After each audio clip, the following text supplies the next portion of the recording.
Perkenalkan, saya Fajar Ari Destian akan presentasikan tugas saya dengan teman saya. Saya akan memperkenalkan sekali lagi, saya bernama Fajar Ari Destian dan teman saya Wahyu Cahyo Febrianto. Pertama, saya akan menjelaskan identifikasi masalah SD, harapan ayah dan bunda ingin meningkatkan dan membangun web server dan FTP server untuk mempublish setiap kegiatan. Namun setelah 1 minggu, staf IT SD Harapan Ayah Bunda resign. Selain itu juga belum ada server khusus untuk mentransfer file-file ke pengguna. Analisis masalah yang analisis kebutuhan sistem dalam melakukan pengembangan teknologi server administrator. Administrator menggunakan data seputar SD Harapan Ayah dan Bunda. Data yang akan digunakan sebagai contoh data implementasi, dan selain itu juga dengan pertimbangan bahwa analisa lebih mudah dilakukan pada data jumlahnya belum tentu besar. Analisis kebutuhan sistem sangat diperlukan dalam mendukung kinerja aplikasi. Apakah aplikasi yang dibuat telah sesuai dengan kebutuhan atau belum? Karena kebutuhan sistem akan mendukung tercapai tujuannya suatu aplikasi. B. Analisis kebutuhan hardware.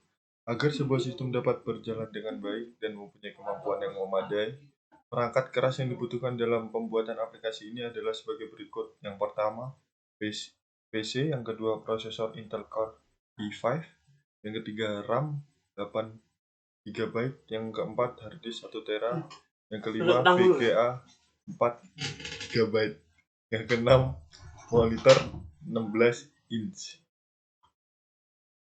C. Analisis kebutuhan software. Perangkat lunak yang digunakan untuk mendukung dalam pembuatan dan pengoperasian program aplikasi ini adalah sebagai berikut. Yang pertama, sistem operasi Windows 10. Yang kedua, virtual machine. Yang ketiga, Linux. Yang keempat, web browser. Perancangan. Perancangan sistem merupakan tahap awal dari perancangan aplikasi yang meliputi desain proses yang digambarkan dalam diagram alur atau flowchart. Desain database yang digambarkan dalam IRD dan desain interface. Perancangan ini dilakukan untuk mengetahui kondisi sistem secara umum. Dalam perancangan sistem ini akan membahas mengenai kerangka sistem, tahapan permintaan atau request dari klien, proses oleh web server, dan output. Berikut merupakan kerangka sistem yang akan dibuat. Berikut gambaran dari kerangka sistemnya. Selanjutnya, topologi client server. Web server yang saya gunakan adalah bersifat DHCP yang setiap klien bisa mengakses langsung ke web server. Pada server saya setting IP address-nya sehingga IP settingan pada server langsung terkoneksi ke klien dengan cara klien di set menjadi statik, yaitu IP address-nya IP 192.168.10.1 pada PC1. Pada PC2 IP 192.168.11.1. Selanjutnya akan dilanjutkan oleh teman saya.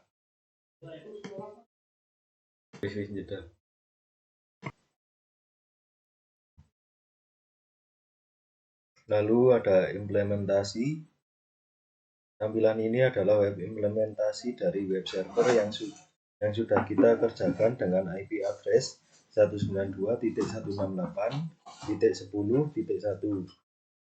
dengan gateway 192.168.11.1. Pada tampilan ini, klien dapat mengakses secara langsung melalui halaman www.sdharapan.com. Kemudian tampilan selanjutnya, jika Anda mau login, maka Anda harus mengisi username dan password. Begitu juga dengan daftar atau registrasi dan mengisi biodata, nama lengkap, email, alamat, umur, nomor HP. Itu bisa dilihat gambar. Lalu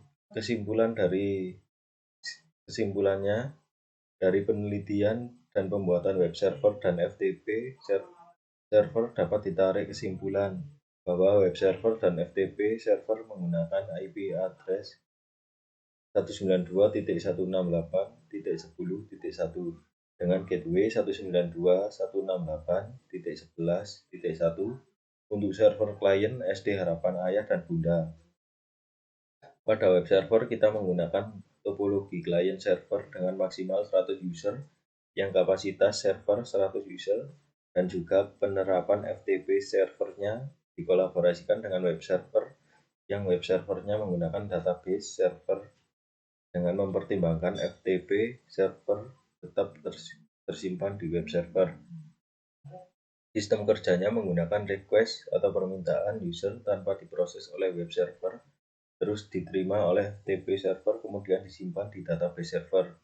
Dari FTP server mengirimkan ke web server lalu dikirim ke user.